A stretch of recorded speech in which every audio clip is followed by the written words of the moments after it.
Mi nombre es Juan Barrios y les abriré las puertas a un relato excepcional, fruto de una larga búsqueda.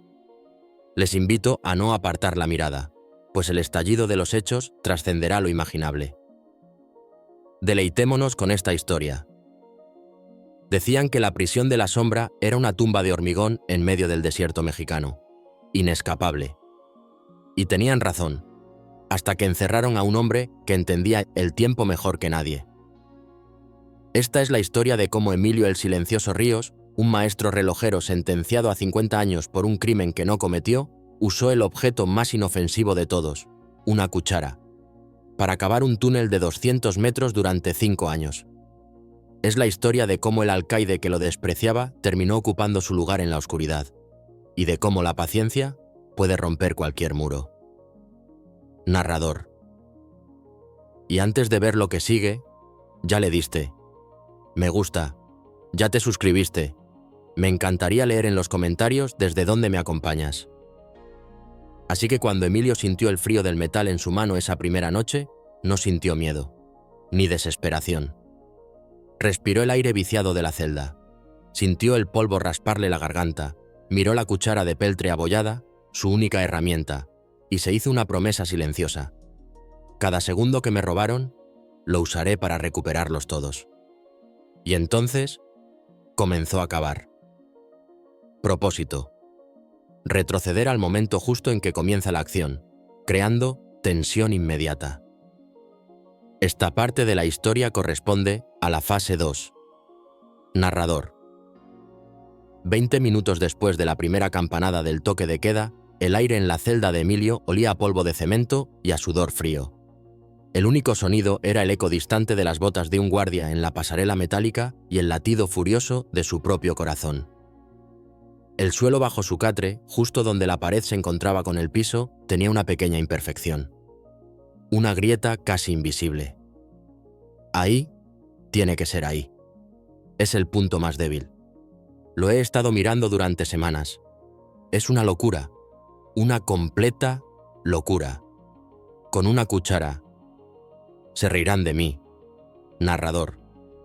Pero entonces, el recuerdo de la cara del verdadero culpable, un político corrupto, sonriéndole con suficiencia desde la tribuna, inundó su mente. No, es mi única salida. Narrador. Y con un movimiento decidido, Emilio arremetió la punta de la cuchara contra el concreto. El primer raspón fue casi inaudible, pero para él sonó como un grito de desafío. De repente, oyó algo. Un tintineo de llaves. Demasiado cerca. Sus músculos se pusieron rígidos como el acero. No puede ser. La ronda no es hasta dentro de una hora. Cálmate, narrador. Pero no podía respirar, porque reconoció el ritmo de esas pisadas. Pesadas, arrogantes. Era el alcaide Morales. Y venía directo a su celda. Propósito. Crear empatía por el protagonista y establecer la maldad del villano. Esta parte de la historia corresponde a la fase 3. Narrador. Para entender por qué un hombre como Emilio Ríos estaba en ese infierno, hay que entender el mundo del que fue arrancado. Su taller de relojería no era solo un lugar de trabajo, era un santuario. El aire olía a aceite fino, a latón pulido y a la madera vieja de su banco de trabajo. Allí, rodeado de cientos de engranajes y diminutos mecanismos, Emilio era un rey. Su paciencia era legendaria. Podía pasar días enteros encorvado con su lupa, sus manos firmes moviendo piezas tan pequeñas que parecían motas de polvo, hasta que el caos se convertía en un ritmo perfecto. Un tic-tac preciso y constante. La vida tenía sentido. Contrasten esa imagen con el frío estéril de la sala del tribunal. El eco de la palabra culpable. La sonrisa casi imperceptible del político que lo había incriminado para ocultar su propio robo. Emilio sintió cómo el mecanismo de su propia vida se rompía en 1000 pedazos. No solo le habían robado su libertad, le habían robado su nombre, su arte, su tiempo. Y el alcaide Morales estaba allí para asegurarse de que lo sintiera cada segundo de sus 50 años de condena.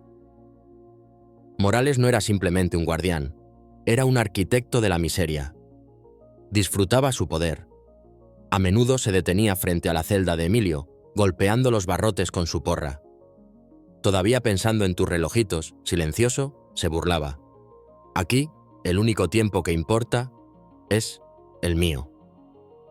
Un día, durante una inspección, Morales encontró una pequeña y gastada fotografía del taller de Emilio. La sostuvo frente a sus ojos y la rompió lentamente en dos, con una sonrisa torcida. «Aquí no necesitas recuerdos», dijo, dejando caer los pedazos al suelo. «Solo obediencia». Ese acto no rompió a Emilio. Al contrario, endureció su resolución hasta convertirla en diamante. Propósito: mostrar que el plan inicial falla, aumentando el peligro y la dificultad. Esta parte de la historia corresponde a la fase 4. Narrador: el primer intento fue un desastre. Después de 6 meses de trabajo agotador, ocultando la tierra en sus pantalones y dispersándola poco a poco en el patio, una lluvia inesperada provocó un pequeño hundimiento cerca de su celda. Fue suficiente. Durante una inspección sorpresa, un guardia golpeó la pared y un trozo de yeso se desprendió, revelando la oscura abertura detrás de la cama de Emilio. Lo sacaron a rastras de la celda. Las manos ásperas de los guardias, el sonido de sus propias botas raspando el suelo. Y allí, esperándolo en el pasillo, estaba el alcaide Morales. No gritó, no lo golpeó, simplemente aplaudió. Un aplauso lento y condescendente que resonó más que cualquier golpe. «Vaya, vaya», dijo con una falsa admiración. «El silencioso tiene ambiciones». Lo arrojaron a el hoyo. Aislamiento total. Oscuridad. Silencio. Un lugar diseñado para quebrar la mente. Morales lo visitaba a diario. Su voz era un eco burlón en la negrura. «Aquí te vas a pudrir, Ríos», le susurraba a través de la ranura de la comida. «Me encargaré personalmente de que olvides cómo se ve el sol». Emilio ya no era un simple recluso. Era el proyecto personal del alcaide. La tortura psicológica había comenzado. Narrador: cuando la puerta de acero del hoyo finalmente se abrió, la luz no fue un alivio. Fue un ataque. Un cuchillo blanco y candente que apuñaló los ojos de Emilio, acostumbrados durante semanas a una oscuridad tan absoluta que había olvidado los colores. Lo sacaron a rastras 2 guardias que no dijeron una palabra. Su cuerpo estaba más débil, sus articulaciones protestaban con cada movimiento, pero su mente era un mecanismo recién afilado. La soledad no lo había roto. Lo había purificado. Le había enseñado la lección más importante de su vida. La fuerza bruta es ruidosa, impulsiva y estúpida. Crea hundimientos en el patio. Llama la atención. La verdadera escapatoria no consistía en romper los muros de la sombra. Consistía en encontrar las grietas en el sistema que la gobernaba. Y los sistemas, como los relojes, están operados por hombres. Y los hombres siempre tienen un punto débil. De vuelta en su celda, el mundo era un asalto sensorial. El olor a lejía y desesperación era más penetrante que nunca. El áspero tejido del uniforme nuevo raspaba su piel sensible. Pero Emilio ya no veía la sombra como una jaula. La veía como un reloj inmenso y complejo. Estudiaba sus rutinas, sus tics, sus engranajes humanos. Los guardias eran los péndulos, moviéndose con una regularidad predecible. El cambio de turno a las 6 de la mañana y a las 6 de la tarde. Las rondas cada 2 horas. La entrega de comida a las 7, a la 1 y a las 8. Un ritmo monótono, hipnótico y, por lo tanto, vulnerable. Observó a los guardias durante semanas, ignorando las provocaciones de los otros reclusos y las miradas de desprecio de los veteranos. La mayoría eran como el alcaide Morales, duros, cínicos, movidos por el poder o el aburrimiento. Eran piezas de acero sólido, sin fisuras. Pero entonces se fijó en Pérez. El guardia joven, el que caminaba con una ligera vacilación, como si sus botas le quedaran grandes. El que no gritaba, sino que hablaba. El que, a veces, dejaba la bandeja de comida con cuidado en lugar de deslizarla con un golpe seco. Y lo más importante, el que llevaba en la muñeca un reloj de pulsera barato, un Sol Rey de imitación, que siempre iba 5 minutos atrasado. Ahí está, el desequilibrio en el volante, la pieza que no encaja. Todos los demás se rigen por las campanas de la prisión, por el reloj central, pero él se fía de su propia máquina imperfecta. Vive 5 minutos en el pasado. Narrador. Emilio no se apresuró, esperó el momento perfecto. Pasaron 2 semanas más. Una tarde, mientras Pérez recogía las bandejas vacías, el joven guardia suspiró con frustración, mirando su reloj. Había llegado tarde a un recuento en otro pabellón y su superior le había reprendido. Emilio, que no había pronunciado una palabra en más de un mes, se aclaró la garganta. El sonido fue áspero, como el de una bisagra oxidada. «¿Ese reloj?», dijo Emilio. Su voz era un susurro grave. Pérez se sobresaltó, casi dejando caer las bandejas. Miró a Emilio como si un mueble le hubiera hablado. «Está perdiendo casi 30 segundos al día». Pérez frunció el ceño, confundido y a la defensiva. «¿Y tú cómo sabes eso?». Emilio no sonrió. Su rostro permaneció impasible, pero sus ojos tenían un brillo de conocimiento antiguo. «El segundero tiene un ligero retroceso entre el segundo 47 y el 48. Es casi imperceptible. Indica un problema en el escape, probablemente una paleta desgastada o mal lubricada. Cada día esa pequeña imperfección se acumula. En una semana son casi 4 minutos. En un mes es la diferencia entre llegar a tiempo y ganarse un castigo». Pérez se quedó boquiabierto. Se quitó el reloj y lo acercó a su oído, como si pudiera escuchar el defecto del que hablaba aquel viejo. No oyó nada fuera de lo normal, pero la certeza en la voz de Emilio era absoluta, la de un médico diagnosticando una enfermedad terminal.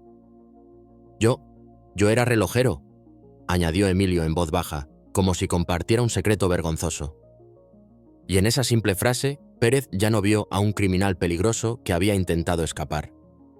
Vio a un anciano, un artesano de un mundo olvidado, atrapado en un lugar donde su único talento era completamente inútil.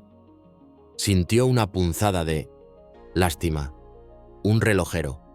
¿Qué hace un relojero aquí? El alcaide dice que es un demonio silencioso, pero solo parece un viejo triste. Narrador. Ese fue el primer hilo que Emilio tejió, el de la curiosidad y la compasión. A partir de ese día, su relación cambió.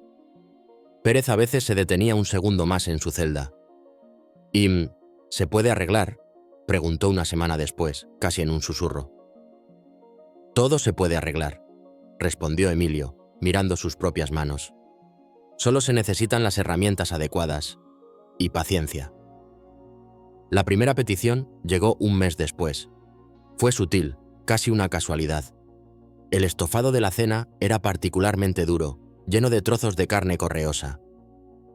Emilio vio cómo su cuchara de aluminio, delgada y frágil, se doblaba al intentar cortar un trozo. Cuando Pérez pasó, Emilio se la mostró sin decir nada. El metal deformado hablaba por sí solo. «Estas cucharas», murmuró Emilio, «son para sopa, no para cortar piedra. Un hombre podría morir de hambre con una de estas». Pérez dudó. Las reglas eran claras, un utensilio por recluso, nada más. Pero vio la frustración genuina en el rostro del viejo. Recordó sus palabras sobre el reloj. Este hombre entendía de herramientas, de cómo las cosas debían funcionar. Al día siguiente, en la bandeja de Emilio, debajo del pan duro, había una cuchara diferente. Era del mismo modelo, pero parecía más nueva, menos desgastada. Era de acero, no de aluminio. Tenía ya un peso, una solidez, que la otra no poseía. Sus miradas se cruzaron por una fracción de segundo. Emilio asintió levemente. Pérez apartó la vista rápidamente y siguió su camino, el corazón latiéndole un poco más rápido. No había hecho nada terrible, pero había cruzado una línea. Había establecido un pacto silencioso. El segundo favor fue más fácil. El invierno del desierto era brutal. Por la noche, el frío se filtraba por las paredes de hormigón y se metía en los huesos. «Es curioso», le dijo Emilio a Pérez una noche, mientras tiritaba visiblemente. «En mi taller, el frío era bueno para los mecanismos. Mantenía el metal contraído y preciso. Pero para un cuerpo viejo, Es veneno. Los engranajes se agarrotan. 2 días después, Emilio recibió una segunda manta. Estaba raída y olía a naftalina, pero era un escudo contra el frío. Y lo más importante, era un aislante acústico perfecto para el trabajo que estaba a punto de reanudar. Pero el alcaide Morales no era estúpido. Era un depredador y sentía cualquier alteración en el ecosistema de su prisión. Notó las paradas de 30 segundos de Pérez en la celda del silencioso.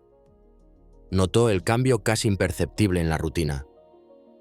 Una tarde, acorraló a Pérez en el pasillo, lejos de las cámaras. Su voz era baja y amenazante, como el gruñido de un perro guardián. «Te he visto, Pérez. Te estás ablandando con el relojero», siseó, su rostro a centímetros del joven guardia. «Ese hombre no es tu abuelo». Intentó cavar un túnel para salir de mi prisión. Entiendes, su silencio no es debilidad. Es arrogancia. Se cree más listo que todos nosotros. Si le das un dedo, te arrancará el brazo y te usará de palanca para saltar el muro. Que sea la última vez que te veo mostrando compasión por esa basura. Quedó claro. El miedo helado se apoderó de Pérez. Asintió vigorosamente, incapaz de hablar. Durante la siguiente semana evitó la celda de Emilio. Dejaba la bandeja y se iba sin mirarlo. Recogía los utensilios con una brusquedad que no le era natural. Emilio lo notó al instante. Morales. El péndulo principal ha interferido. Ha apretado los tornillos. El muchacho tiene miedo. Si presiono ahora, se romperá. Tengo que esperar. Tengo que darle espacio. La paciencia. La paciencia lo es todo. Narrador. Emilio no pidió nada. No se quejó. Volvió a su silencio absoluto. Dejó que Pérez viera que no esperaba nada de él, que entendía el peligro. Y paradójicamente, esa falta de presión hizo que la culpa de Pérez creciera. Se sentía como un cobarde por obedecer a Morales y al mismo tiempo como un idiota por haber sentido pena por un convicto. Su conflicto interno era la nueva grieta que Emilio necesitaba. El momento de la prueba final llegó un mes después. El chirrido de la puerta de su celda se había vuelto insoportable. Era un sonido agudo, metálico, que taladraba el silencio cada vez que un guardia la abría o cerraba. Para la mayoría, era solo un ruido más en la cacofonía de la prisión. Para un relojero, era una tortura. Una noche, cuando Pérez hacía su ronda, Emilio lo llamó en voz baja. «¡Guardia!», dijo, su voz cargada de un cansancio genuino. Ese chirrido, Pérez se tensó. ¿Qué pasa con él? En mi taller, explicó Emilio lentamente, el silencio era oro. Un sonido así. Es una imperfección, una nota discordante que lo arruina todo. Es como una aguja en el cerebro, día y noche. No puedo pensar. Pérez lo miró con escepticismo. ¿Y qué quieres que haga? ¿Engrasar todas las puertas de la prisión? No, respondió Emilio. Solo una gota de aceite de máquina del taller. Eso es todo lo que se necesita. Una gota para tener un poco de paz. La petición era, en apariencia, inocente, absurda incluso. Un recluso quejándose de un ruido. Pero ambos sabían que era mucho más. El aceite de máquina era un artículo controlado. Sacarlo del taller estaba estrictamente prohibido. Era un riesgo inmenso para una recompensa trivial. Para Pérez era la prueba definitiva de lealtad, hacia el alcaide sádico o hacia el viejo y roto artesano. Durante 2 días, Pérez luchó consigo mismo. La advertencia de Morales resonaba en sus oídos. Te usará de palanca. Pero luego recordaba la mirada de Emilio. No era la mirada de un manipulador, sino la de un hombre que había perdido un mundo definido por el orden y la precisión, y que ahora solo pedía un instante de silencio en medio del caos. Al tercer día, Pérez tomó una decisión. Durante su descanso, fue al taller de mantenimiento con una excusa inventada. Mientras el encargado estaba distraído, cogió un pequeño recipiente de aceite, apenas más grande que su pulgar, y se lo metió en el bolsillo. Le quemaba en la pierna durante el resto de su turno. Sentía que cada cámara lo estaba mirando, que cada guardia podía ver el contorno del pequeño bote metálico. La entrega fue un ballet de tensión silenciosa. Era la ronda de la noche, la más oscura, la más tranquila. Pérez se acercó a la celda de Emilio. No había nadie más en el pasillo. Con un movimiento rápido, mientras deslizaba la cena por la ranura, dejó caer el pequeño bote sobre la bandeja. No hizo casi ningún ruido, un leve clic metálico ahogado por el sonido del pan. Sus ojos se encontraron de nuevo. Esta vez, en los de Emilio, no había solo gratitud, había un profundo respeto, y en los de Pérez había miedo, pero también una extraña sensación de triunfo, de rebelión. Había tomado su propia decisión. Había elegido. Lo siento, muchacho. Sé el riesgo que has corrido. Pero mi promesa es más antigua que tu miedo. Me han robado 50 años de vida. 50 años de tic-tacs. Y con esto, narrador. Emilio miró la cuchara de acero, miró la manta extra, y ahora miró el aceite. No eran solo objetos, eran las piezas, las herramientas. El comienzo de un nuevo mecanismo, uno que él mismo estaba construyendo en las entrañas de la sombra. El aceite no era para la puerta, era para mezclarlo con el polvo de cemento y la tierra, para crear una pasta oscura y maleable, perfecta para fabricar un falso ladrillo que ocultaría la entrada de su túnel. Era para lubricar el mango de la cuchara, envuelto en un trozo de tela de la manta, para que pudiera cavar durante horas sin destrozarse las manos. Pérez se había ido. Sus pasos se desvanecían en el pasillo. Había cumplido su propósito. Se había convertido, sin saberlo, en la llave que ponía en marcha el escape más increíble que la sombra jamás conocería. Emilio esperó 1 hora, 2, hasta que el silencio de la prisión fue total. Luego se arrodilló, y con el aceite, y la cuchara, y un océano de tiempo por delante, volvió al trabajo. El reloj de su libertad acababa de empezar a hacer tic-tac de nuevo. Narrador. En el universo carcelario de la sombra, los rumores eran la única moneda que tenía valor. Viajaban más rápido que los guardias, se filtraban por los barrotes y se escurrían bajo las puertas. Y esa tarde, un rumor helado recorrió los pabellones, un susurro que hizo que hasta los hombres más duros se callaran. Inspección general. No una de las rutinarias. Una limpieza a fondo, ordenada directamente por el alcaide Morales. Iban a registrar cada celda, cada colchón, cada grieta en el suelo. Empezarían al amanecer. Para los demás reclusos era una molestia, una humillación. Para Emilio Ríos, fue el disparo de salida. El mecanismo del reloj había llegado a la última hora. No había más tiempo para planificar, ni más tiempo para esperar. Era esa noche, o era nunca, el amanecer. Morales lo sabe. No sabe qué, pero siente algo. Su arrogancia lo ha vuelto paranoico. Cree que puede acorralarme. Cree que el tiempo está de su lado. Pero se equivoca. El tiempo siempre ha sido mi aliado. Narrador. La campana final sonó, la que encerraba a los hombres en sus jaulas de acero por la noche. Para Emilio no fue el sonido del encierro, fue el sonido de la liberación. La última pieza de su gran maquinaria estaba a punto de encajar en su lugar. Esperó 1 hora, 2. El silencio de la prisión se asentó, denso y pesado. Solo entonces comenzó su ritual final. Sus movimientos no eran los de un hombre desesperado, eran los de un artesano completando su obra maestra. Con la precisión metódica con la que una vez ensambló los turbillones más complejos, tomó la manta extra que Pérez le había dado. La dobló y la enrolló, dándole una forma toscamente humana. Usó los cordones de sus viejos zapatos para atarla, creando la ilusión de un cuello y un torso. Luego, con la ropa de prisión que había estado guardando, vistió al muñeco. El resultado, en la penumbra de la celda, era inquietantemente realista. Un cuerpo dormido, de espaldas a la puerta. El bulto, como lo había llamado en su mente durante meses. A continuación, retiró con cuidado el falso ladrillo que había fabricado con la pasta de cemento y aceite. La abertura del túnel apareció, una boca negra que exhalaba un aliento húmedo y terroso.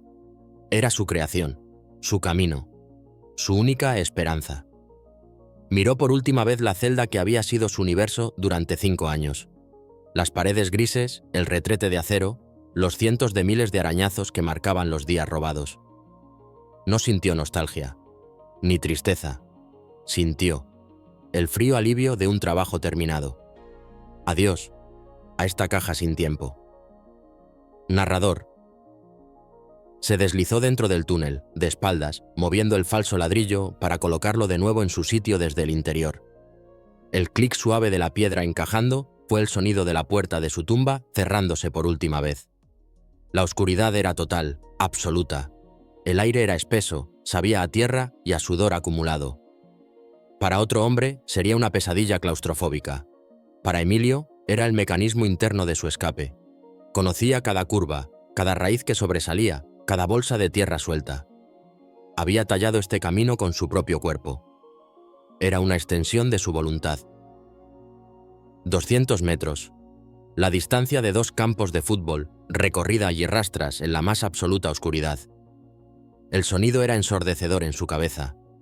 Su propia respiración entrecortada, el roce de su ropa contra la tierra, el latido furioso de su corazón contra sus costillas, un tambor que marcaba el ritmo de la fuga. Finalmente, llegó al final, la parte más peligrosa. El túnel no salía directamente al exterior. Terminaba 1 metro por debajo de la superficie, justo al lado del muro de cimentación de una caseta de servicio abandonada, en la zona muerta entre los edificios principales y la valla perimetral. Los últimos 30 centímetros eran una mezcla de tierra compactada y gravilla de hormigón. Hacer el agujero final sería ruidoso. Envolvió la cuchara de acero con un trozo de tela de su camisa. Cada golpe era medido. Chip, chip, chip. El sonido parecía amplificarse 1000 veces en el estrecho conducto. Silencio. Por favor, silencio. Que nadie oiga. Que nadie esté cerca. Narrador. Una pequeña piedra se soltó. Luego, otra. De repente, una cascada de tierra y gravilla cayó sobre su rostro. Y con ella, algo más. Una corriente de aire. Frío y un olor. El olor a creosota de los postes de teléfono y a la hierba húmeda del desierto nocturno. El olor a libertad. Cavó con una energía frenética, usando sus manos desnudas para ensanchar el agujero. Asomó la cabeza fuera de la tierra como una criatura que nace a un nuevo mundo. El cielo nocturno lo golpeó, un vasto océano de tinta negra salpicado de miles de estrellas, más brillantes y hermosas de lo que recordaba. Había olvidado cuántas había. Pero no había tiempo para la poesía. Estaba fuera del túnel, pero seguía dentro de la jaula. Se arrastró fuera del agujero, cubriéndolo toscamente con una plancha de metal oxidada que había allí. Se puso en pie, agazapado en la sombra de la caseta. A 50 metros, el primer reflector. Su haz de luz blanca y cegadora barría el Batallons, el patio con una regularidad hipnótica. 10 segundos hacia la izquierda. 10 segundos hacia la derecha. Una pausa de 2 segundos en cada extremo. Era un péndulo de luz. Un mecanismo. Y Emilio sabía cómo leer los mecanismos. Comenzó la danza. Luz. Inmóvil. El corazón, un martillo, en su pecho. Sombra, corre. Sus pies apenas tocando el suelo. Luz. Congelado detrás de un contenedor de basura. Sombra. Avanza. El aliento quemándole los pulmones. Estaba a mitad de camino de la valla perimetral cuando los oyó. Adorís. Los cosperlas de la patrulla. Profundos guturales. Estaban cerca. Demasiado cerca. Su instinto gritó: ¡corre! Pero su mente de relojero tomó el control. No correr es ruidoso. Correr es pánico. Analiza, los ladridos venían de su izquierda, del lado este. La patrulla estaba haciendo su ronda habitual. Si mantenía su rumbo, se cruzaría con ellos. Tenía que desviarse. Hacia el oeste. Hacia la torre de vigilancia número 4. El sudor frío le recorrió la espalda. Era la torre más expuesta, pero era su única opción. Se movió de sombra en sombra hasta que estuvo casi debajo de la torre. Levantó la vista, y su corazón se detuvo. Dentro de la cabina, bañado por el resplandor verdoso de los monitores, había una silueta. Una silueta familiar. El guardia se frotó los ojos y miró su reloj de pulsera. Era Pérez. El muchacho, mi llave, ahora es mi cerrojo. Si me ve, si grita, todo habrá terminado. 5 años, por nada. Narrador. Emilio se pegó a la base de hormigón de la torre, tan inmóvil como la propia piedra. Podía oír el zumbido de la luz fluorescente de la cabina sobre él. Rezó para que Pérez siguiera su rutina, para que siguiera confiando en su reloj defectuoso. Esperó lo que pareció una eternidad. Entonces oyó a Pérez bostezar. El joven guardia se levantó, estiró la espalda y caminó hacia el otro lado de la cabina para mirar hacia el campo. El lado opuesto. Era su oportunidad. El espacio de tiempo que le daba el reloj defectuoso de Pérez. Ahora. Corrió. Los últimos 30 metros hasta la valla fueron un borrón de piernas doloridas y pulmones en llamas. La valla, 10 metros de altura, rematada con una espiral de alambre de espino que brillaba como una corona de espinas bajo la luz de la luna. Usó la tela que le quedaba para protegerse las manos. Y empezó a escalar. Cada movimiento era una agonía. El metal se clavaba en sus dedos. Los músculos de sus brazos y piernas, debilitados por años de confinamiento, gritaban en protesta. A mitad de camino, su pie resbaló. Colgó por un instante, su cuerpo entero sostenido por la fuerza de sus dedos. Miró hacia abajo. El suelo parecía estar a 1 kilómetro de distancia. Miró hacia arriba. Las estrellas parecían llamarlo. Con un gruñido gutural, encontró otro punto de apoyo y siguió subiendo. Llegó a la cima. El alambre de espino. No había forma de evitarlo. Tenía que pasar por encima. Se lanzó, protegiéndose la cara con los brazos. Sintió un dolor agudo y ardiente en el costado y en la pierna. El metal lo había desgarrado, pero no importaba. Estaba al otro lado. Cayó los últimos metros, aterrizando con un golpe sordo sobre la tierra blanda del desierto. Libre. Se puso en pie, cojeando, ignorando el dolor. Se dio la vuelta y miró por última vez la silueta monstruosa de la sombra. La tumba de hormigón. El reloj que se había tragado 5 años de su vida. Y sonrió. Luego, se giró y desapareció en la inmensa y protectora oscuridad del desierto. Narrador. Alcaide Morales no podía dormir. La inminente inspección lo tenía nervioso. Había una sensación, un picor en la nuca que no podía ignorar. Era Ríos. Siempre era Ríos. Decidió que no esperarían al amanecer. Quería ver la cara del silencioso cuando sus hombres pusieran su celda patas arriba. Quería disfrutar de su frustración. «Vamos a empezar, pasa señora», le espetó a su capitán. «Y empezaremos por el pabellón C. Celda 113. Personalmente». Llegó a la celda de Emilio, con su porra en la mano, una sonrisa cruel jugando en sus labios. 2 guardias lo flanqueaban. Vio el bulto en el catre, de espaldas a ellos. De pie, Ríos, ladró Morales. El bulto no se movió. Dije, de pie. Uno de los guardias abrió la celda y entró para sacudir al prisionero. Puso una mano sobre el hombro del bulto y se hundió. El guardia retrocedió, confundido. ¿Qué? Morales lo apartó de un empujón. Inútil. Agarró el bulto y tiró de él. La manta y la ropa vieja cayeron al suelo en un montón informe. El catre estaba vacío. Por un segundo reinó un silencio absoluto. La mente de Morales se negó a procesar lo que sus ojos veían. Era imposible. Luego su mirada recorrió la celda como un animal enjaulado.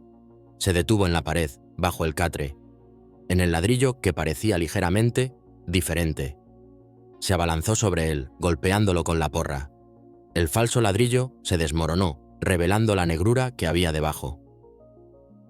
El alcaide se quedó mirando el agujero. No era solo un túnel.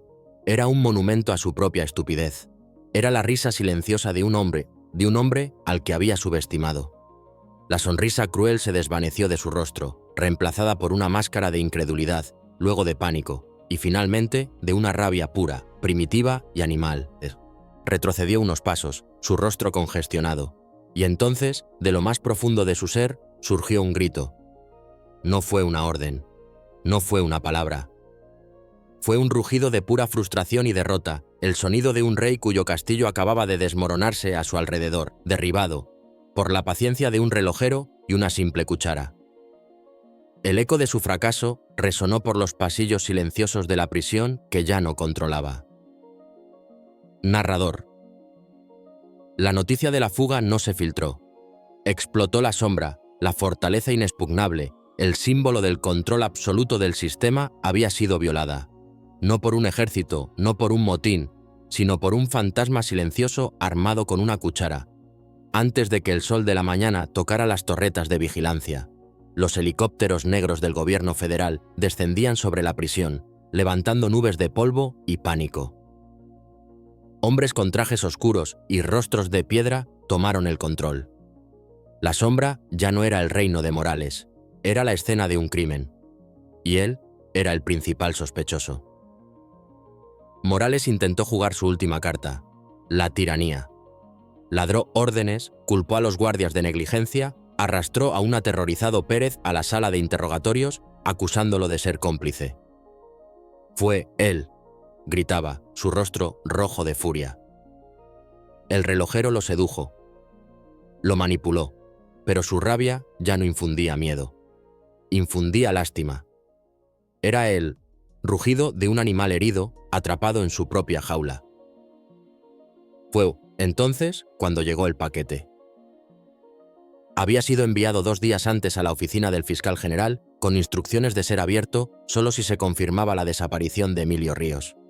Dentro no había una simple carta.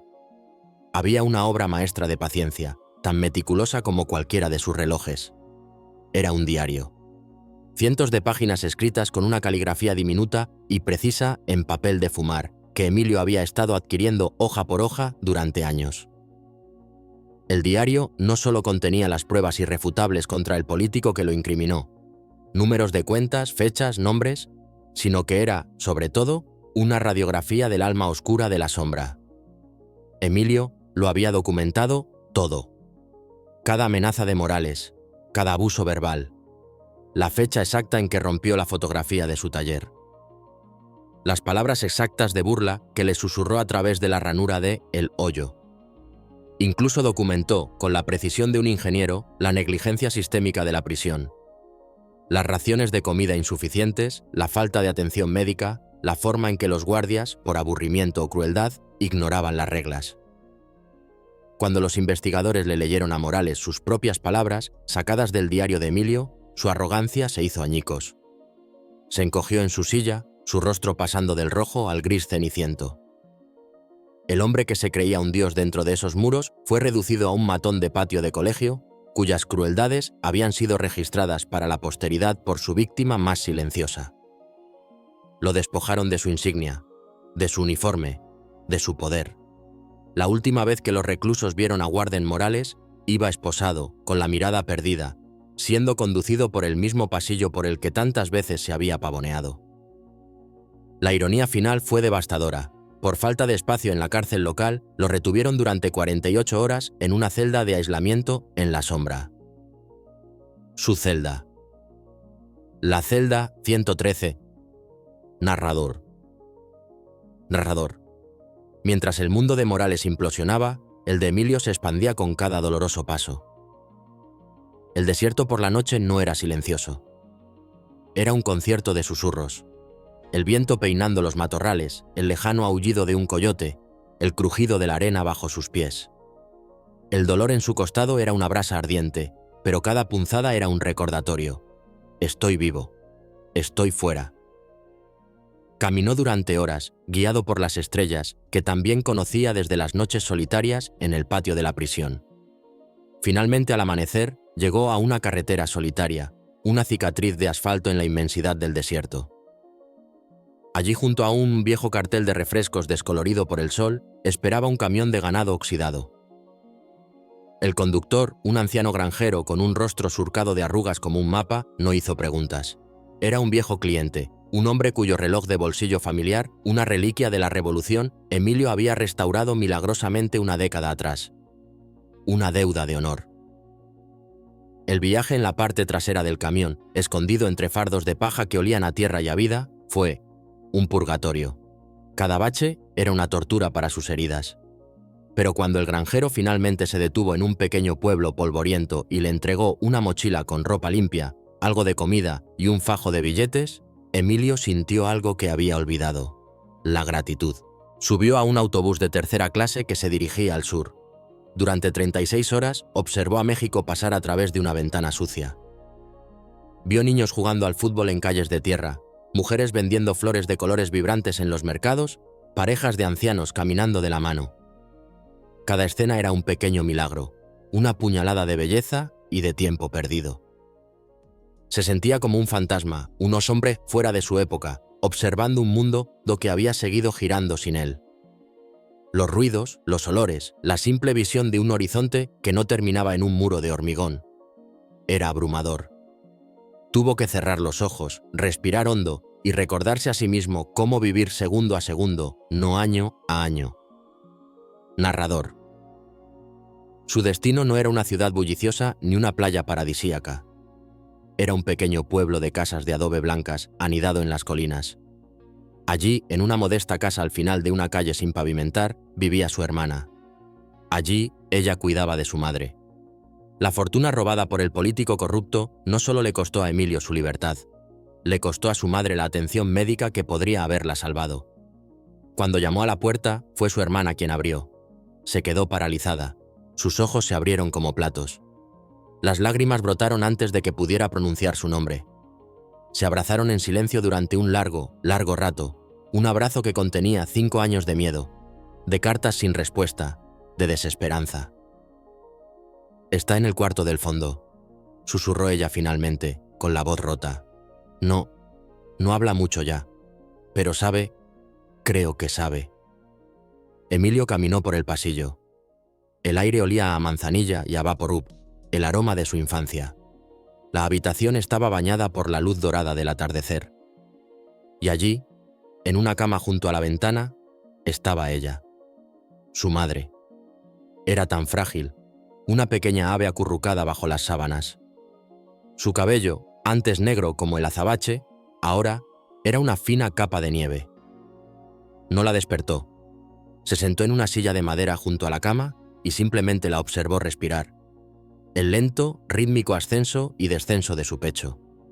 Era el mecanismo más simple y, a la vez, el más complejo que jamás había contemplado. Era el tic-tac de la vida misma. Con una mano temblorosa, cubrió la mano de ella. Su piel era como el papel de seda, delgada y translúcida, las venas como ríos azules bajo la superficie. Sus párpados se agitaron y se abrieron lentamente. Sus ojos estaban nublados por la enfermedad, pero mientras se enfocaban en el rostro de Emilio, una chispa de reconocimiento, un fuego ancestral, se encendió en su interior. No habló, no tenía la fuerza, pero sus labios se curvaron en una sonrisa. Una sonrisa débil, apenas perceptible, pero que contenía todo el amor, todo el perdón y toda la bienvenida del mundo. Esa sonrisa era la verdadera exoneración. Era la prueba de que su viaje había terminado. Emilio apretó suavemente su mano, sintiendo el pulso débil pero constante. Y en ese momento lo entendió todo. Y esa es la ironía final. Morales y el sistema le robaron a Emilio 1.825.000 días. Lo enterraron vivo en hormigón, convencidos de que podían detener el tiempo de un hombre. Pero se equivocaron, porque hay muros que ninguna cuchara puede derribar, y hay promesas que ningún muro puede contener. Emilio no cavó durante 5 años por venganza, cavó por ese pulso, por esa sonrisa. Morales le robó los años, pero Emilio, él se quedó con los segundos que de verdad importaban, y los mantuvo. Así concluye nuestro relato de hoy. ¿Sigue usted ahí? Si su respuesta es afirmativa, le invito a comentar sí. Si ha sido de su agrado, agradecería que compartiera su nivel de satisfacción con la historia en los comentarios. Me despido. Hasta un próximo encuentro.